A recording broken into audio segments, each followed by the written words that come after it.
to this edition of the Note vs Alternative Investment Series, Part 3, Notes vs Rehabs.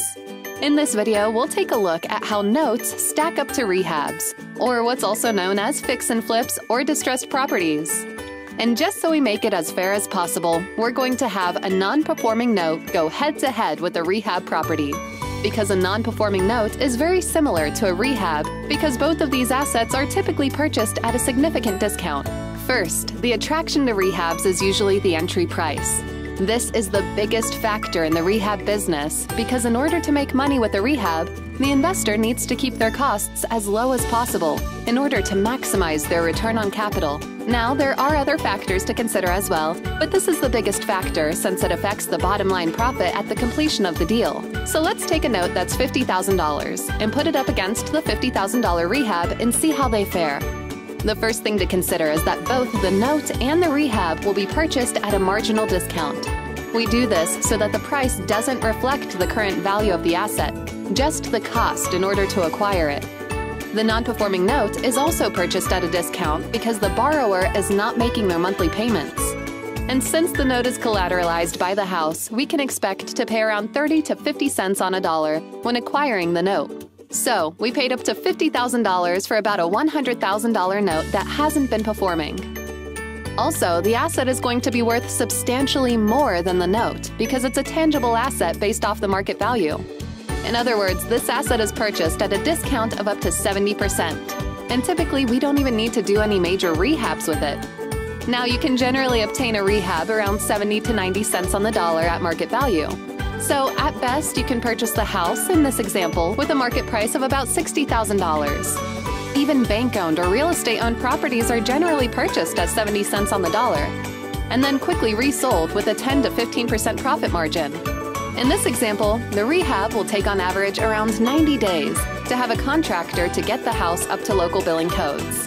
It could take even longer if you attempt to do it yourself and you're new to the business. As you can see, the non-performing note has a lower cost barrier to overcome with its price point because it has a higher discount rate. And because it's a non-performing note, we don't actually own the house, we own the note. But we do have many more options available to us in the financial space. We could do any of the three following things.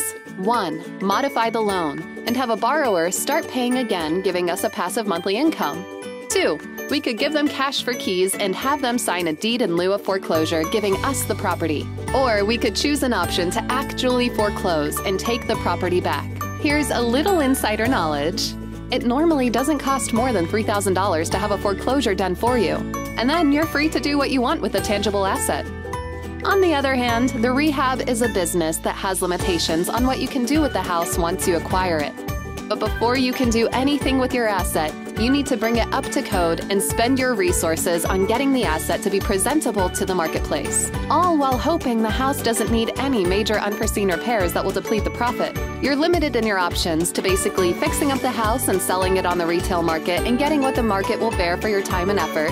And yes, you can turn it into a rental for a long-term cash flow, but as you've seen in Part 2, the note versus rental video, this wouldn't be the best return for your investment methods. But for now, the only option you have is to sell the asset on the open market and hope the market will allow you to sell for top dollar. The biggest benefit to incorporating this strategy into your portfolio is that you can choose to do these in either your IRA or for a truly passive monthly income once they resolve. So you're able to invest with a lower entry cost and then keep all the principal and interest payments every month.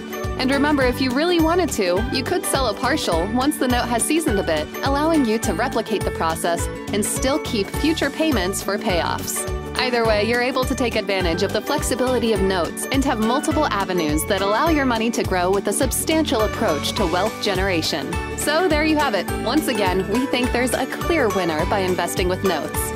We hope you like this educational series of Notes versus Alternative Investments to help you see why notes are part of building true generational wealth. We'll see you again next time at Part 4, Notes versus Wholesales.